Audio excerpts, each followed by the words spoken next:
1 crore ఈ రోజు పెడితే 3 years లో 15 crores అయ్యే ల్యాండ్స్ ఇంకా హైదరాబాద్ లో ఉన్నాయి తెలుసా? ఏం మాట్లాడుతున్నారా? ఎలా రా?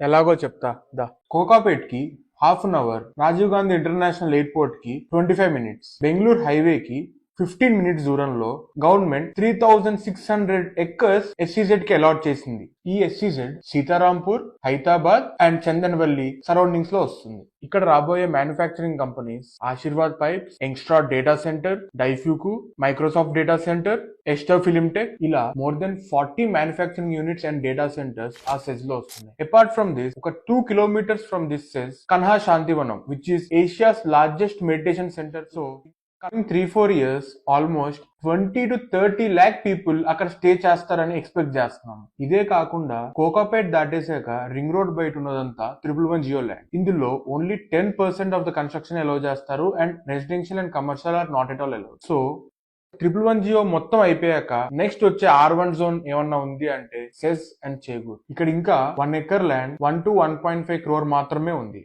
డబ్బులు కూడా అంతంత మాత్రమే.